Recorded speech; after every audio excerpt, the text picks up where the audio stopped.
quand on applique la doctrine du yoga et qu'on essaye de se reposer sur Krishna, la connaissance finira par jaillir. Et quand cette connaissance jaillit, on voit tout cela comme rien du tout. Comme rien, parce qu'on est hors de l'eau. Cette connaissance est libératrice, elle ne rentre plus. Elle t'amène plutôt vers la perfection et la libération. C'est pour ça que nous parlons Krishna ici. Que nous devons plutôt pratiquer inlassablement la pratique de cette doctrine du yoga en s'appuyant sur lui, Krishna, qui est notre vrai soi.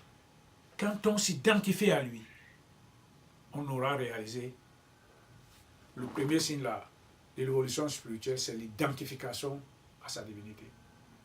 On aura déjà réalisé ça. Et après, on sera connecté à lui par les veines de la conscience infinie. Et après, on aura la réalisation divine ou lui. Voilà le processus de l'évolution. Alors, à partir de ça, on commence alors à voir que le monde est dans le noir. Parce qu'on aura déjà atteint le niveau de la connaissance qui nous permet donc maintenant de frapper à la porte de la libération.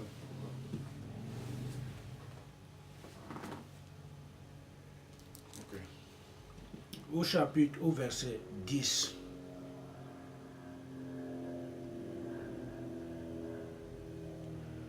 En 9. Tout acte qui n'est pas accompli comme un sacrifice enchaîne l'acteur par l'action. Enchaîne l'acteur par l'action. Abandonne donc au fils de Kunti tout mobile égoïste et dans l'action accomplis ton devoir pour lui seul. Ok. Ici, Krishna nous révèle encore ce qui est très très important.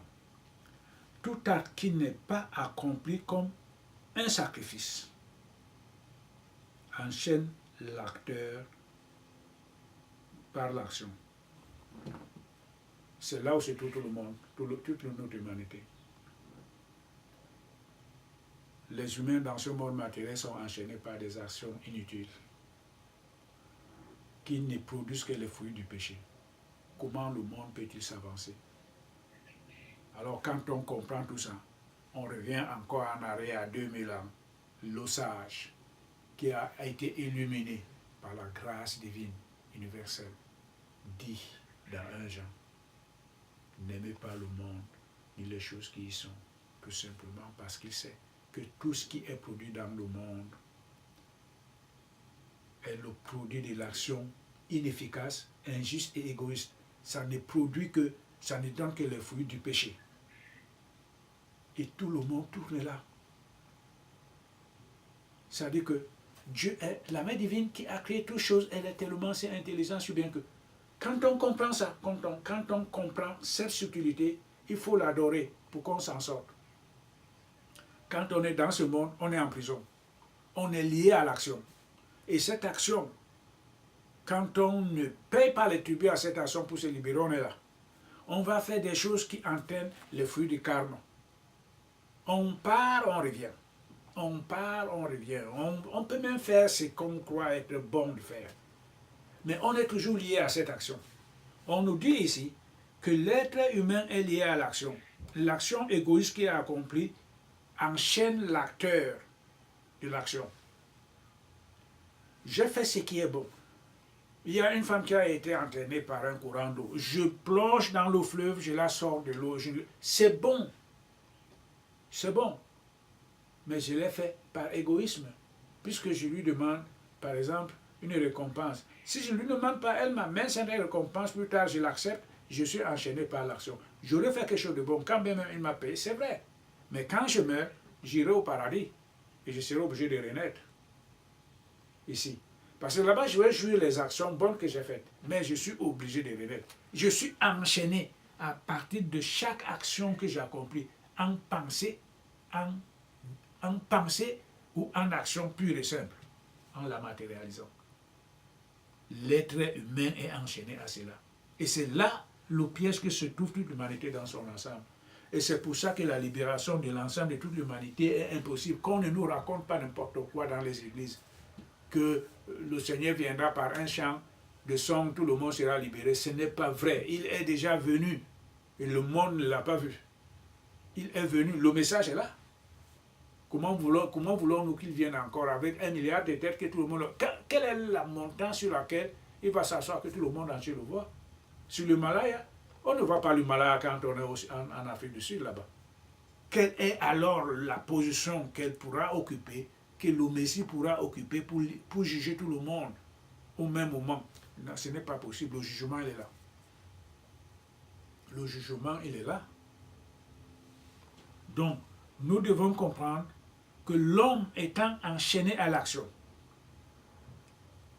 tout ce qu'il accomplit comme action donne les résultats, bons ou mauvais, ce que nous appelons le karma. Le fruit de l'action, c'est le karma. Qu'il soit bon, qu'il soit mauvais, l'homme qui fait toute action sur le principe de l'ego attend les deux résultats, l'un ou l'autre. Bon, il conseille donc ici à Arjuna, au chapitre 10.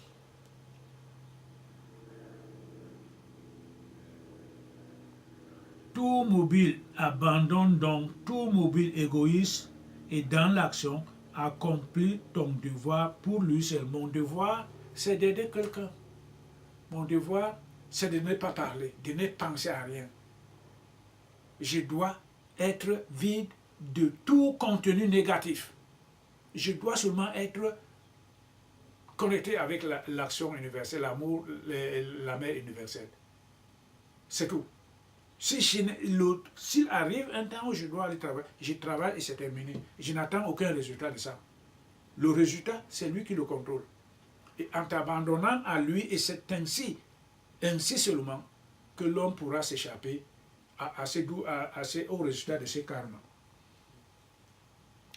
Lorsque jadis le Seigneur des créatures fit l'humanité et établit en même temps son culte, il parla et dit, ça c'est le chapitre et le verset 10, par cette abondance, par cette adoration, priez pour la prospérité, qu'elle soit pour vous, Kamado, la vache d'abondance, à laquelle vous en remettrez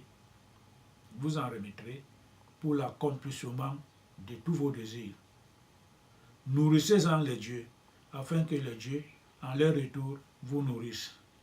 Et vous, en vous nourrissant ainsi mutuellement, vous obtiendrez la plus haute félicité.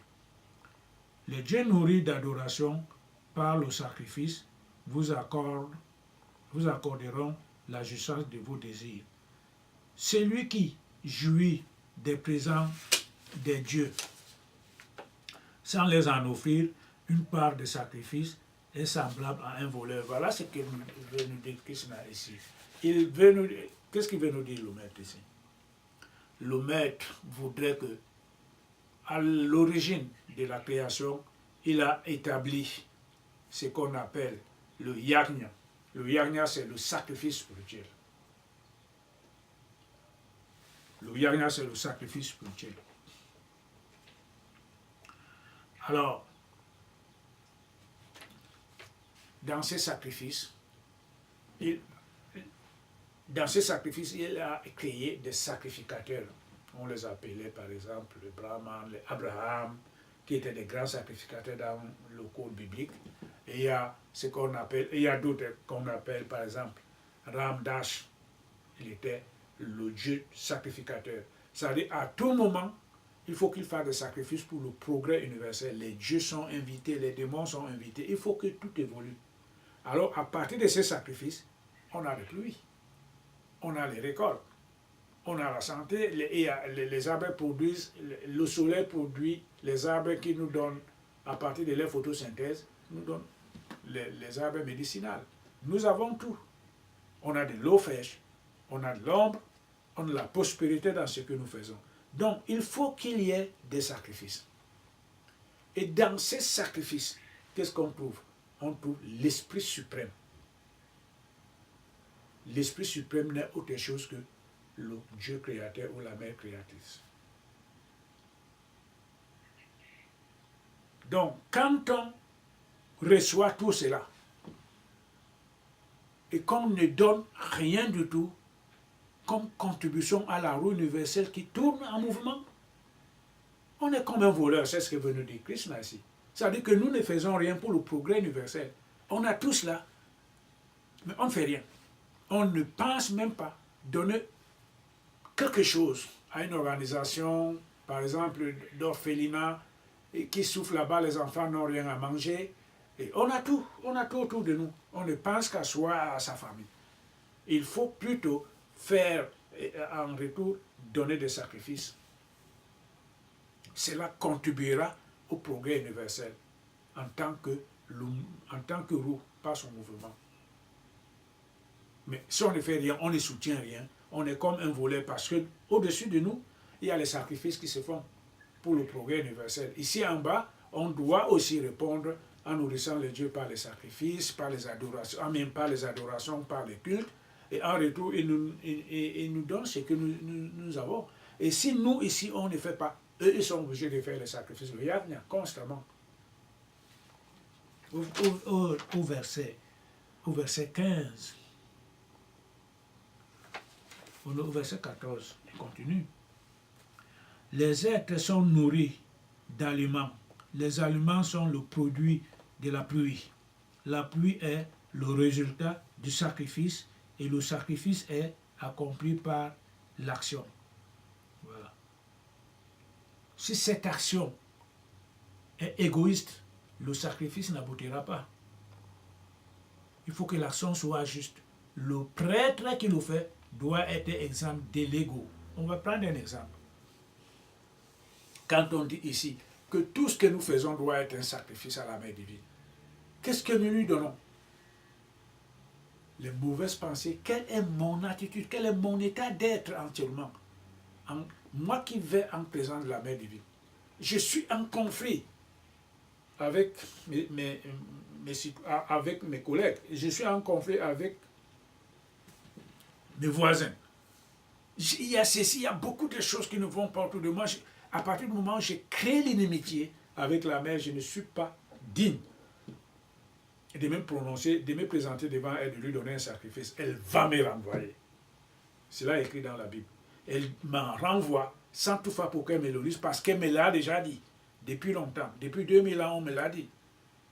Qu'avant d'aller donner un sacrifice au temple, il faut que je sonde d'abord moi-même si je suis en parfaite relation avec le reste. Sinon, il faut que je rentre d'abord faire la paix avec eux. Et après revenir donc, avec l'un d'eux ou avec qui que ce soit. Après revenir donc maintenant donner un sacrifice. Mais que fait l'humanité dans son ensemble dans cela? On ne se rend même pas compte des activités que nous faisons. Nous allons prendre un exemple d'un grand sacrificateur qui doit donner le sacrifice universel à tout moment selon le plan divin. Et après, on fera encore d'autres sacrifices en dessous de cela, mais lui doit donner le sacrifice universel pour tout ce qui existe dans ce monde matériel. Il faut qu'il le fasse en haut, afin que les bénéfices s'accomplissent ici dans notre monde. Il s'appelle Ramdas, le fils de Brahma, un dieu sensoriel qui a été créé spécialement pour faire ce sacrifice.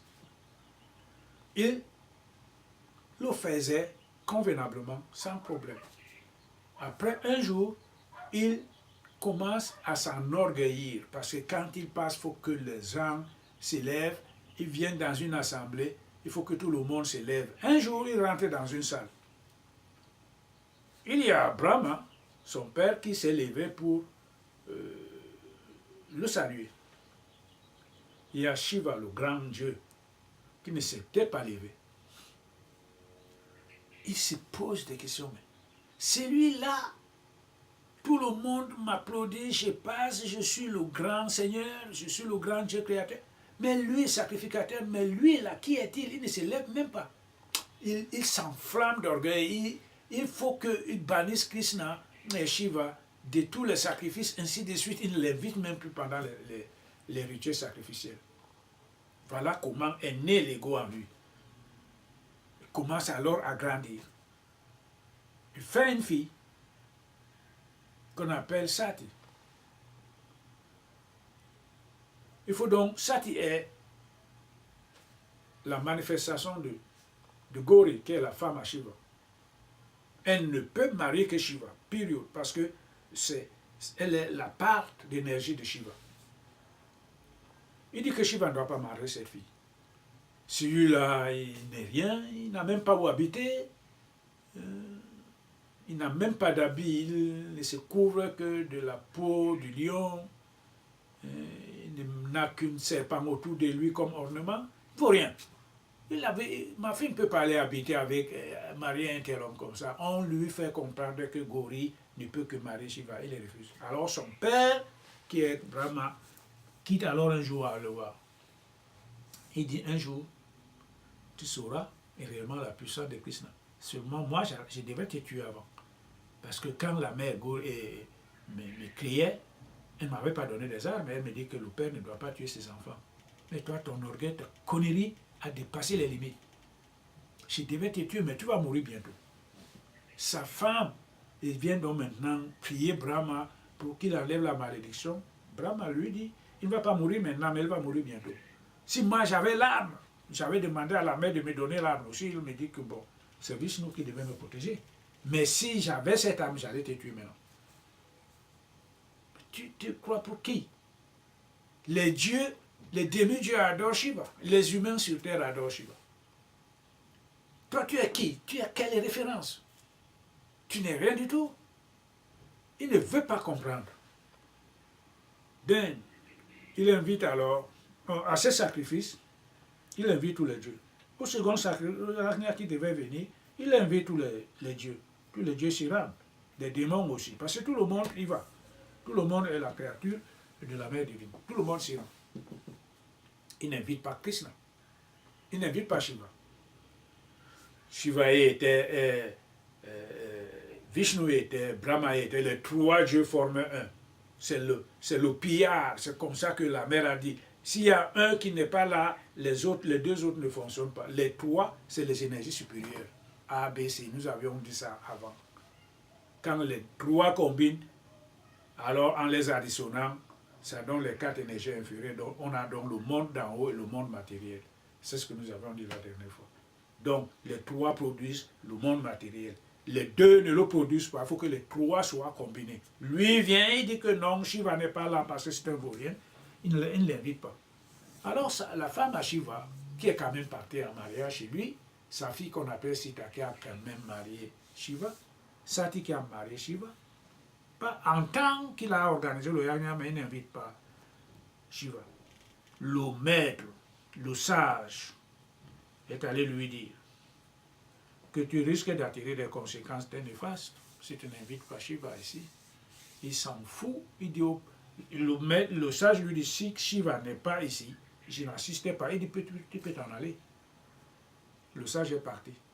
Alors la femme, sa fille, prend ça, elle est donc venue lui demander, mais pourquoi n'as-tu pas invité Shiva? Il est quand même au moins ton beau-fils. Pourquoi tu ne l'invites pas? Il s'est dit, commence à l'insulter, il ne vaut rien. Toi-même qui es parti là-bas, ça ne vaut même plus la peine que tu m'appelles ton père parce que tu partages les mêmes sentiments que ce monsieur. Vous ne valez rien tous les deux. J'ai même regretté que tu sois ma fille. Alors, sa fille il avait dépassé la limite du tolérable. Sa fille est allée se donner comme sacrifice dans le feu sacrificiel. Il dit, bon, comme tu n'invites pas mon mari pour prendre sa part du sacrifice, moi je vais m'offrir comme sacrifice. Elle s'est jetée dans le feu, elle est morte.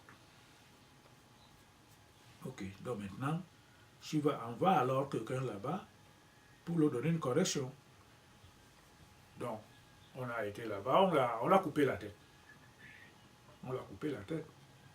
Et maintenant, le sacrifice doit continuer. Et les deux dieux, Brahma et Vishnu, ne savent plus comment faire. Ils sont allés consulter la mère divine. La mère divine leur dit, bon, allez voir Shiva. Parce que toi, Brahma, tu n'as pas pu l'arrêter parce qu'il est le reflet de ton orgueil. Tu n'as pas pu l'arrêter quand il faisait ça. Donc maintenant, il faut aller voir Shiva pour qu'il lui redonne la vie. Il n'y a que Shiva qui lui redonne la vie. Alors, ils sont allés voir Shiva. Shiva est parti donc là-bas. Il a demandé au gars, mais où est sa tête? Le gars dit que bon, moi j'ai brûlé sa tête. Il dit donc, va m'amener une tête de l'âme que tu auras rencontrée. Il amène la tête d'une biche. Donc à partir de ce moment-là, Ram Dass avait le corps humain avec la tête d'une biche. C'est un symbole pour nous pour comprendre seulement que quand on a l'orgueil, il faut qu'on la descende parce que plus rien du tout ne peut être produit d'acceptable aux yeux de la mère divine. Alors, quand il avait reçu la tête du biche, il avait alors retrouvé son humilité. Après, il s'est joint les deux mains, il a dit à Shiva, s'il te plaît, excuse-moi, avant, on ne peut pas le faire.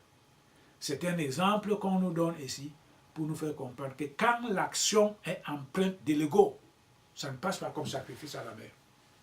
Elle ne l'acceptera pas. Donc, maintenant, qu'est-ce que nous devons faire? C'est ça la suite que nous allons voir. On nous dit vers la fin, on nous le dira vers la fin ce que nous devons faire. Ok. Celui qui jouissant complètement de la satisfaction de ses passions n'apporte pas sa contribution au maintien de la rotation de la roue ainsi mise en mouvement. Celui-là vit en vain, ô fils de Pluton.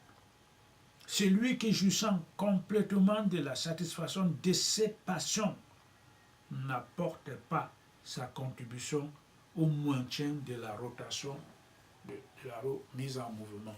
C'est-à-dire que c'est ce que nous voyons, ce qui se passe autour de nous dans ce monde. Tout le monde essaie toujours de faire ce qui lui semble bon. Bref, toutes les actions commises sont empreintes de l'ego. Il n'apporte rien comme contribution à la roue universelle qui tourne en tant que mouvement.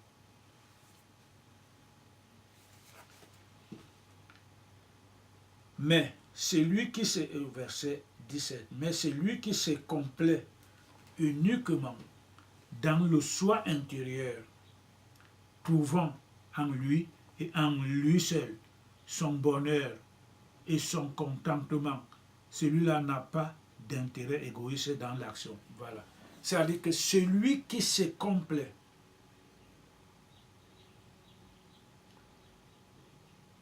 dans le soi intérieur, c'est-à-dire son vrai soi, trouvant en lui et en lui seul son bonheur et son contentement, celui-là n'a pas d'intérêt égoïste dans l'action. C'est Krishna dit quelque chose de très subtil à Arjuna, ici, ou bien à nous. C'est lui qui se complaît uniquement à son soi intérieur. Comment peut-on se complaire de ce qui est différent de soi? C'est la question que nous devons nous poser. On arrive à l'état dont parlait Krishna ici, quand on a l'éveil. Quand on a cet éveil, on s'identifie, on est connecté avec ce soi. Ce n'est qu'à partir de ce moment-là que les actions que nous faisons ne sont plus complètement égoïstes comme ce fut avant. On ne peut pas se complaire de ce qui nous est différent. On ne peut pas se complaire de ce que nous ne sommes pas. On se complaît plutôt de ce que nous sommes soi-même. Et c'est pour ça que nos actions, en tant qu'ego, poussent toujours à l'inefficacité en tant qu'action et les résultats que nous connaissons. Mais quand on se complaît à soi, qui est donc maintenant connecté avec le vrai soi, qui est parfait, alors à partir de ce moment-là, les actions que nous faisons dégagent le résultat d'un karma double, neutre. C'est ça que veut nous dire Krishna ici. Ça dégage le résultat d'un karma double ou un karma neutre. Parce que celui à qui nous sommes connectés est parfait et nous amène vers la perfection. Mais aussi longtemps qu'on n'est pas connecté avec lui, l'action restera toujours égoïste parce qu'il est empreinte de l'ego. Comment Arjuna pouvait donc comprendre ici, c'est dans cette subtilité comme enseignement, comme dans la Bible, on nous fait comprendre que Jésus ne parlait pas clairement, il ne parlait que symboliquement. dans son enseignement. Ses disciples n'étaient pas capables, même les choisis n'étaient pas capables de le comprendre. À combat plus forte raison, le monde qui émanait du commun des peuples. Donc c'est ici Christ nous dit, celui qui s'est complet, mais celui qui s'est complet uniquement dans le soi intérieur, trouvant en lui et en lui seul son bonheur et son contentement, celui-là n'a pas d'intérêt égoïste dans l'action. Celui qui a désormais l'éveil de la conscience infinie, celui dont parle Krishna comme le vrai dévot, et Jésus-Christ comme le vrai dévot, comme le vrai adorateur, celui-là ne s'identifie qu'à l'intérieur, qu'à son soi intérieur. C'est quelque chose. On n'a plus les yeux tournés vers quoi que ce soit, comme Krishna disait au chapitre 22, que la pratique de ce yoga devient invariable. Tu ne peux pas faire autre chose que t'orienter vers la libération. Il n'y a plus rien d'autre. Comme il a dit, que celui qui a réellement faim n'a que le souci de manger. Il n'écoute plus rien d'autre. C'est celui qui a cette connexion infinie avec son soi réel. C'est celui qui a donc cette connexion avec son soi infini à l'intérieur, ne pense qu'à la réalisation. Et tout ce qu'il fait est connecté. Et là même, on devient coproducteur avec la main divine. Donc à partir de ce moment-là, tout ce qu'il fait, c'est l'esprit direct qui le fait en lui, à travers lui seulement. C'est l'esprit direct qui le fait. Et il ne produit plus un karma bon ou mauvais, il faudra qu'il revienne attendre encore. Non, il produit un karma double, un karma neutre, parce qu'il devient neutre. La main universelle est infinity. Et il le devient, il le sent en lui-même qu'il est infinity. Comment il est incapable de s'asseoir et de penser du mal pour quelqu'un. Il lui est incapable de s'asseoir et de penser encore aux activités de ce qu'il faisait avant. Quand en rapport avec sa personne inférieure, c'est impossible, il a transcendé ça. On lui parle de ça, ça ne lui dit même plus rien du tout maintenant. Ce n'est qu'à partir du moment où on a cet éveil, cette élévation de l'esprit en soi, qu'on atteint ces niveaux de l'action juste, de l'action nécessaire, hein, qui est complètement dépourvue d'orgueil ou bien d'hypocrisie. On fait, c'est tout. On n'attend même pas les résultats. Il n'attache d'intérêt ni à ce qui est fait, ni à ce qui n'est pas fait. Parmi toutes les choses créées, il n'y a pas un seul objet dont il puisse dépendre. Il n'a plus de vie, en somme. Voilà. Il n'a plus de vie pour dépendre de quoi que ce soit. C'est ça que Christ avait dit ici. Celui qui est né de nouveau n'a plus de vie. Il n'a plus de personnalité. Quand on a une personnalité, il faut tout faire pour la mettre en lumière, avoir une maison. Il faut soigner la personnalité. Il faut l'embellir. Il faut faire tout pour qu'elle soit imminente et pour qu'elle soit visible. Ça, c'est le plan de l'ego. Ça, c'est le plan de l'homme ordinaire. C'est de cette nature inférieure ordinaire. Mais lui, il n'a plus de vie pour entretenir. Il ne dépend plus de rien du tout de ce monde matériel. Il a ça, c'est bon. S'il n'a pas ça, c'est la même chose. Il ne dépend plus de rien du tout parce qu'il n'a plus de vie. Il est conscience infinie. La conscience infinie veut dire qu'il est toute chose. Il est le serpent qui dort par terre sous le truc. S'il peut lui arriver de dormir par terre, dans la voie, n'importe où, c'est pareil pour lui. Il n'a plus de vie. Pour dépendre de quoi que ce soit, il faut que sa vie soit... Non, il n'a plus de ça. C'est ça que veut dire Krishna. Que rien de ce qui a créé dans ce monde, qu'il soit dépendant de tout ce qui peut être créé dans ce monde, c'est fini. Parce qu'il transcende ça. Il le transcende. Par conséquent, fais toujours à ce que tu as à faire. sans t'inquiéter de l'issue de tes actes, car l'homme qui accomplit son devoir sans s'attacher au résultat atteint le suprême. Donc, on s'en va progressivement, là maintenant, pour atteindre le rang de maître.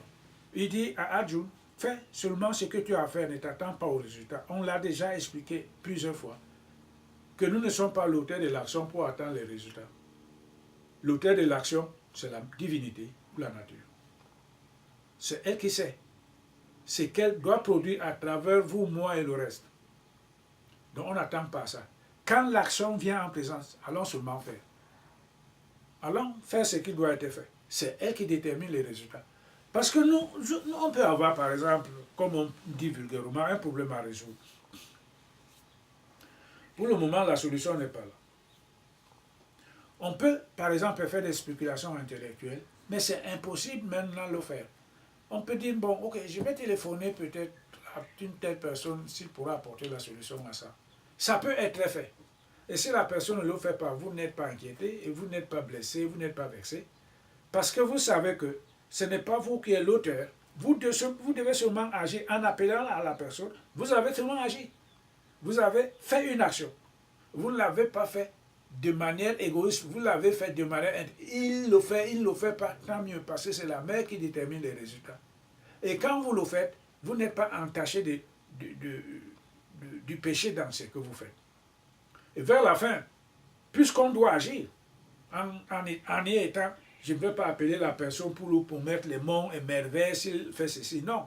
Vous l'appelez, vous lui dites, si vous ne pouvez pas faire quelque chose en ce qui concerne ça. Non, ok, terminé, que Dieu vous bénisse. C'est tout. Mais, si vous n'allez pas vous accrocher à la solution de l'action, parce que vous savez que si ce problème existe, c'est la mère qui l'a mené, alors la solution dépend encore d'elle. Et ces énergies sont infinies. Vous n'allez pas déterminer qui doit résoudre le problème. C'est elle qui sait. Et vers la fin, ça va être très souriant pour vous. Une personne va se lever comme ça et dire, non, écoute, viens la semaine prochaine, considère que c'est fait, tu viens la semaine prochaine et tout le résultat. La personne que vous ne vous attendiez même pas. Vous avez seulement été lui rendre visite, sans toutefois même pour autant poser le problème dans votre tête que je vais lui dire ça, mais en conversant avec lui, vous allez lui dire, ah, il y a ceci, ça cloche, bon, ça trouvera une solution quand même, parce que vous avez confiance en Dieu. Il dit, non, ok, ne t'en fais pas, viens me voir la semaine prochaine, considère que c'est fait, ne te casse plus là. C'est comme ça qu'agit la mère divine. Parce qu'elle est toute énergie. Et quand on le sait désormais, on ne se gratte plus la tête, on doit seulement agir. On peut faire ceci, ceci. Parce que quand on reste silencieux, on ne fait pas, c'est l'inaction. C'est l'inaction. C'est qu'elle trouve d'inaction en la personne de Krishna. On doit agir. Mais seulement en agissant, on doit agir sans égoïsme.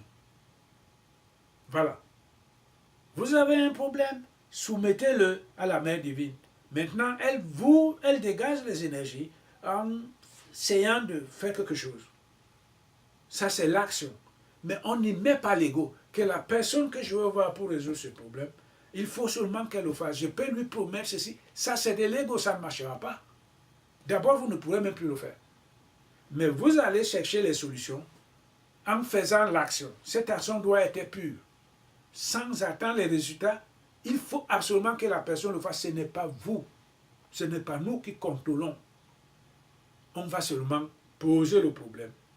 Il ne veut pas, c'est bon aussi. Et après, comme la mère n'agit pas toujours directement, vers la fin, la personne, vous allez converser comme ça avec une personne, elle va considérer que c'est fait. Vous venez la semaine prochaine, vous avez la solution. C'est comme ça que j'ai la mère divine. Alors à partir du moment où on vit désormais ces expériences, on est beaucoup plus confiant. Et on se fortifie donc maintenant au progrès au progrès de la pratique de ces yoga purs qui nous amènera vers la fin à la libération.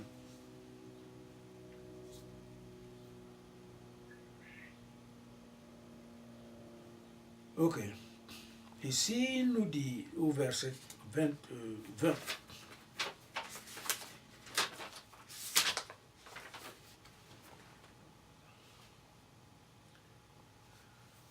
Par conséquent, fais toujours Ou verset 19. Fais toujours ce que tu as à faire, sans t'inquiéter de l'issue de tes actes. Voilà. Ne t'inquiète pas. Fais. L'issue de ces actes, ce n'est pas toi. Tu vas, on va dire non, il faut le camp. Alors tu vas encore dire, ne t'inquiète pas. C'est son jeu cosmique. C'est tout. Ça a été fait en sorte que ça se passe comme ça. On ne peut rien changer. Donc ça ne vaut pas la peine de mettre des soucis inutiles. On ne doit pas s'inquiéter. Car l'homme qui a accompli son devoir sans s'attacher au résultat atteint le suprême. Janak et d'autres sont arrivés à la perfection même par l'action. Donc on nous fait comprendre que les gens sont honteusement âgés sans s'inquiéter du résultat. Il fallait seulement agir. Ne pas agir, c'est l'inaction. Ce n'est pas intéressant ce qu'il nous dit. Parce que la main divine ne viendra pas t'apporter la solution là. Vous avez, par exemple, vous n'avez pas encore payé votre loyer. L'argent que vous avez dépensé ça pour réparer la voiture, ainsi de suite, ainsi de suite. Vous appelez une personne, est-ce que vous ne pouvez pas m'avancer l'argent? La personne va dire non, non, non, ok. Mais vers la fin, vous allez vous rendre quelque part, vous dites, ah, j'ai besoin, je dois faire ça, mais vraiment, la personne va vous dire, ça va, ne vous inquiétez pas. On agit, tout simplement. On n'attend pas les résultats, on ne s'inquiète pas, ça va se résoudre. On ne peut pas, mais si on reste là, on ne fait rien. Oh, la mère m'a dit, il faut avoir confiance en elle. C'est vrai que vous avez confiance en la divinité. Bon, mais elle vous demande en même temps d'agir. Agir, c'est poser des actions d'une manière désintéressée. Vous n'attendez pas les résultats, vous faites seulement. Vous n'êtes même pas surpris des résultats. Il y avait un prince, il y avait une princesse qui devait marier un prince. Mais comme le plan de la mère sont complètement différents de celui de l'humain, ils ne comprenaient pas ça. Il y a donc un roi aveugle, et il y a donc un roi du monde qui est venu l'enlever, l'amener en esclave là-bas chez lui, en lui disant, si tu ne me maries pas, tu restes en esclave ici. Et la mère savait qu'elle n'est pas partie là-bas pour marier le roi aveugle. C'était plutôt pour enseigner le yoga, le culte, la pratique du yoga à ce prince, à un autre prince de la famille, pour que les démons aussi puissent avoir quand même une étincelle divine qui puisse illuminer leur société, au lieu d'être toujours là dans un état de ténèbres. Alors la mère avait dessiné ça, et la princesse est partie là-bas. Mais on la torturait, des fois, elle était devenue esclave. En somme, on peut comprendre ce que c'est. Un jour, on voulait vraiment l'exécuter. La mère apparaît alors à ce jeune prince à qui elle était le gourou ou l'enseignant, parce qu'elle enseignait le jeune prince. Mais la mère apparaît au jeune prince. Il lui demande, mais où est ton gourou? Il dit non, mais le gourou, il est parti là-bas chez le roi, chez mon grand frère. Mais et la mère lui dit, mais demande, mais est-ce que tu sais ce qu'il est en train de subir là-bas comme correction? Ton grand frère est en train de la traumatiser, tu ne peux pas aller l'aider? Mais il dit à la mère, qu'est-ce qui peut arriver à mon gourou? Rien ne peut l'arriver puisque elle est sous ta protection. Il n'y a rien qui puisse l'arriver. Et puis la mère lui dit, ok, ce n'est pas parce qu'elle est sous ma protection que tu ne dois pas agir. Il faut faire quelque chose. Et ce n'est qu'à partir de ce moment-là que l'action de la mère qui la protège, pour laquelle rien ne peut l'arriver, devra s'accomplir. Mais si tu restes là, tu ne fais rien. Comment voudrais-tu alors que la mère agisse? Elle peut toujours agir, de n'importe quel moyen, mais il faut faire l'action. C'est ce que Krishna nous rappelle encore ici. Il faut faire cette action, parce que la mère peut neutraliser ces gars, elle peut même le faire tomber, l'asphyxier, faire n'importe quoi, mais ça va se représenter comme les moyens supra-humains. Et beaucoup ne comprendront pas ça. Et beaucoup comprendront peut-être que c'est la magie, ainsi de suite. Mais la mère veut passer par les moyens humains, parce que nous sommes dans cet état d'humain. Il faut faire quelque chose sur le plan humain. Et là, alors, elle interviendra. Donc, ce n'est pas parce que elle est là, elle ne nous abandonnera pas que nous ne devons rien faire. On doit faire quelque chose, mais cette action doit être désintéressée. Ces actions doivent être désintéressées. On doit être au-dessus des résultats. On pose seulement l'action, on ne s'occupe pas du reste. On pose l'action. Si la solution vient par là, tant mieux. Si elle ne vient pas, on reste égal à soi-même. Alors le jeune prince est parti donc maintenant faire quelque chose devant son grand frère. Et il a libéré la princesse. Voilà. Donc tous ces exemples-là doivent nous conduire vers l'application de la chose, vers le concept du problème que ça ne nous appartient pas d'abord. Ce n'est pas notre problème. On doit seulement agir en posant les actions pour que la mère apporte les résultats. C'est ça que nous devons comprendre. Nous n'avons aucun problème. Nous ne l'avons pas. Parce que nous n'existons pas ensemble pour avoir quelque chose que ce soit. C'est la mère qui fait tout à travers les corps seulement. Mais nous devons poser les actions justes pour qu'il y ait un bon déroulement de l'action qui apporte de bons fruits et les résultats meilleurs que nous escomptons, au lieu de poser les actions sur le plan de l'ego. Ok. Si, d'ailleurs, tu ne considérais pas le seul bien de l'humanité, tout devoir serait évident, car tout ce qui est pratiqué par les hommes excellents est aussi pratiqué par les autres. Leur exemple, quel qu'il soit, est suivi par le monde. Il n'y a rien, ô fils de Prithvi, dans les 3 régions de l'univers que je doive accomplir. Et rien d'accessible que je n'ai atteint. Et cependant, j'agis constamment. Donc, ça veut dire que le Seigneur a créé tout. Il continue toujours à agir. Il n'y a rien qui puisse, par exemple, le retenir de ne pas atteindre quoi que ce soit. Il a tout atteint. Mais il continue toujours à agir. Donc, l'action que nous considérons que nous devons faire, elle doit seulement être faite sur le principe du bien. On doit considérer comme on le fait pour le progrès de l'humanité. On ne le fait pas pour soi-même. Même celui qui se lève vers la réalisation, il souffre trop parce qu'il faut qu'il prenne, qu'il commence à acquérir des énergies susceptibles de soutenir le karma de beaucoup qui viendront vers lui. Il souffre trop.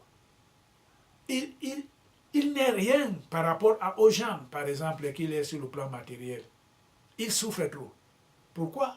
Parce qu'il ne réalise pas pour lui.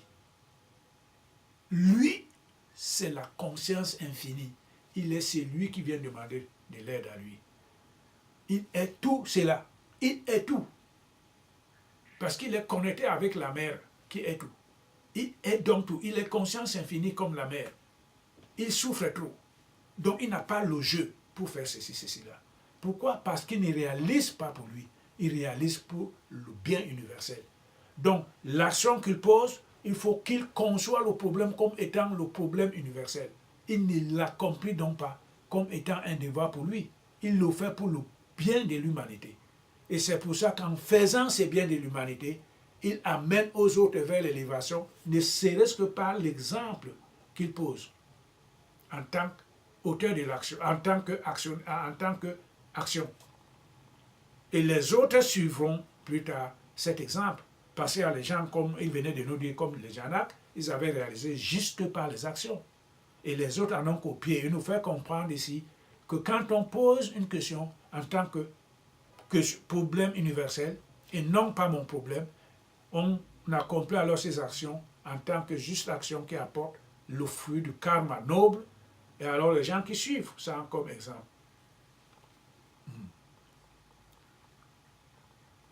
Donc lui, il nous montre son exemple ici que il n'est donc pas celui qui reste là sans rien agir. Il a conçu le monde, il a conçu les castes, il a tout fait, mais il continue à agir jusqu'à nos jours. Donc, nous ne devons pas rester là, inactifs et sans rien faire.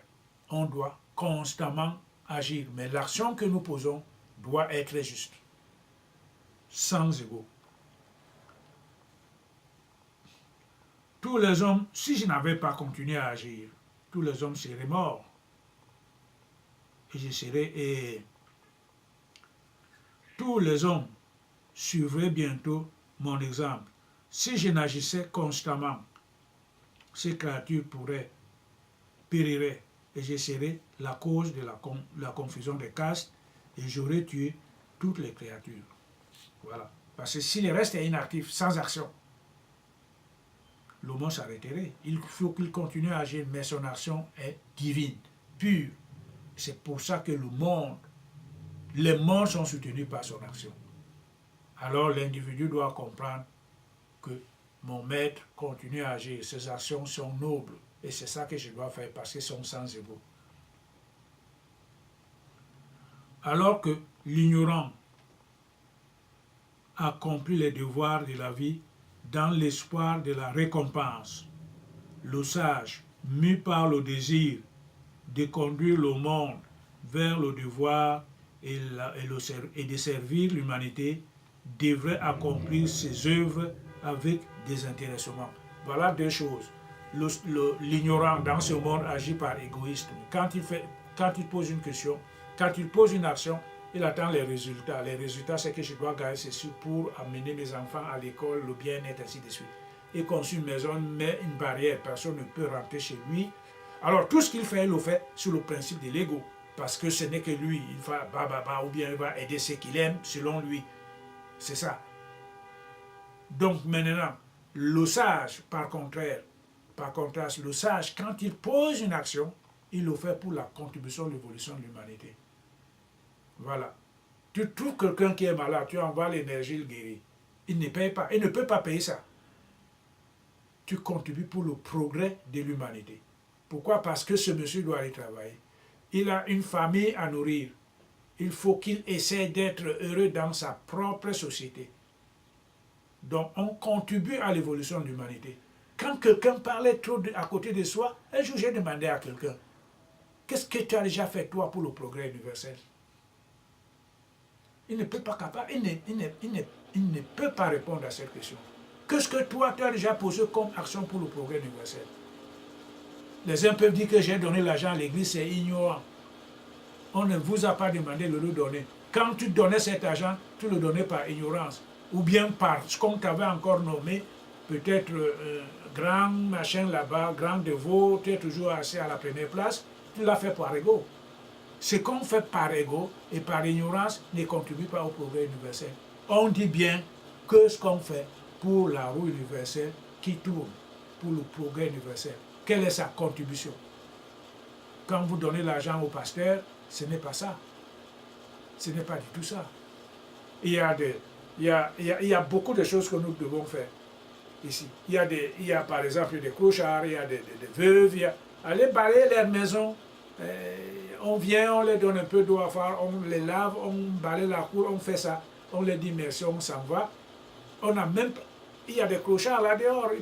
Au lieu de dire que moi je donnais l'argent, ceci, cela, ça n'a rien à voir. On l'a fait par ignorance. Ce n'est pas ce que le maître nous demande de faire ici. Le sage, lui, quand il voit, par exemple, quelqu'un qui est complètement ignorant, il essaie de lui donner des informations spirituelles, il essaie de lui donner l'éducation spirituelle pour son élévation. Il ne lui donne pas l'argent parce qu'il ne l'a pas, mais il est toujours là pour faire quelque chose pour l'élévation de l'humanité. Voilà la différence, parce que son action n'est pas accomplie selon le plan de l'ego. Il est accompli selon, d'une manière désintéressée par un amour, désintéressé par un désintéressement. Il n'attend rien qui puisse lui venir après cela. Il donne encore des informations ici. Il dit, il ne devait pas semer la confusion dans l'entendement des ignorants, attirer vers les œuvres extérieures, mais les conduire vers l'action par son propre exemple. Ils ne pourront pas suivre l'action du maître. Ils ne pourront même pas comprendre. Mais ce qui est intéressant ici, c'est que le maître ne devait pas les contraindre de faire les actions. Ils peuvent continuer à le faire. Il ne les jugera pas. Il ne les quittera pas. Parce que le maître sait d'où ça vient. Le maître sait très bien que l'action vient de la nature ou de la divinité. Donc, s'il contraint à ces gens-là d'abandonner les actions, on leur aurait fait ce qui n'est pas nécessaire de faire. Donc le maître ne le fera pas. Mais eux, ils ne peuvent pas suivre l'action du maître parce qu'ils n'ont pas la dimension divine en eux pour comprendre la nécessité de l'action du maître et de son importance pour le progrès social et universel. Ils ne peuvent pas. Mais le maître, par contre, lui, ne doit pas les arrêter de continuer à faire ce qu'il faut. Toutes les actions sont accomplies par les qualités de la nature. L'homme, abusé par l'ignorance, pense que je suis celui qui agit. Mais s'il connaît la nature des qualités, des deux distinctions, de la cause et de l'effet, l'homme ne s'attache pas en agissant. Nous allons encore reprendre ça. Toutes les actions sont accomplies par les qualités de la nature. Nous avions parlé que la nature a ces trois qualités. Le raja, le sattva, le raja qui est le moteur de l'action inutile, plein de péchés. C'est le raja. La qualité sarvati, c'est sattva et la tamasi. Alors les actions proviennent, les trois combinés font connaître le monde tel qu'il est aujourd'hui. Quand ils cessent de combiner, le monde s'arrête. Mais il faut qu'il soit combiné. Donc on a le mélange, le bien et le mal. On a le mélange, on a l'expression démoniaque la plus complète. Ça vient de la tamasi. On a l'exercice de l'action la plus ignoble. Ça vient des rajas. Et on a l'exercice de salvatrice combiné avec le raja qui donne un peu ce que nous voyons. Les hommes peuvent plier, ainsi de suite, ainsi de suite. Voilà la combinaison. Alors les actions viennent de ces trois qualités et non de l'homme. L'homme abusé dit que c'est moi qui fais, c'est faux. On l'a déjà dit. Ce n'est pas vrai. C'est pas lui qui fait. Voilà. Donc, nous allons nous arrêter là aujourd'hui au verset 28, où on nous fait comprendre que toutes les actions sont accomplies par les qualités de la nature. La nature nous donne ce que nous devons accomplir en tant qu'objet, en tant qu'outil. On ne va pas donner un enfant à tirer le bœuf. On donnera le bœuf à un cartépierre de le tirer et non, par exemple, un petit enfant de 10 ans. Donc la nature, elle est juste. Elle sait exactement d'où vient l'action. C'est elle qui est l'action. Et elle la donne à sa production par tout un chacun de nous, en rapport avec notre karma, en rapport avec nos qualités. Parce que chaque être doit obéir à la nature de sa propre existence et non de celle de l'autre. Donc quand la nature distribue ces actions que nous devons faire, nous devons seulement comprendre que nous ne sommes pas responsables ou l'auteur de ces actions. Nous ne sommes que applicants. Et en tant qu'applicants, nous devons être dénués de l'ego, de je suis, j'ai fait. Ça entache l'action et ça ne peut pas produire. Donc, nous allons donc continuer pour conclure ce chapitre 3 de l'action prochainement. Ce qui était très important, c'est qu'à June, ou bien nous, aujourd'hui, nous comprenions que l'action ne nous appartient pas. L'action vient de la nature. Et quelle que soit l'action causée par tout un chacun de nous, aussi infime qu'elle puisse être ou grandiose selon le plan de la nature, la seule énergie qui contrôle, c'est la divinité. Parce que c'est elle celle qui contrôle tous les résultats au quotidien. Et nous devons seulement comprendre que la doctrine de Samkhya, qui est basée sur la spéculation, sur le savoir, l'intellect, peut avoir quelque chose à donner à l'être humain. Mais le maître Krishna, lui, il nous engage à travers Krishna à appliquer le karma yoga qui donne le processus en l'appliquant dilater notre ego, je, tout ça c'est à moi, à la conscience infinie. Et cette conscience infinie, quand elle jaillira, nous trouverons ainsi la libération vers la fin et la perfection. Nous allons donc nous arrêter là aujourd'hui pour le début du troisième chapitre, et nous allons la conclure prochainement. Que la Mère divine nous bénisse constamment et qu'elle nous accorde toujours son amour et sa joie d'être ensemble pour apporter et recevoir cette lumière de la compréhension de la Bhagavad Gita. À plus tard. Merci beaucoup.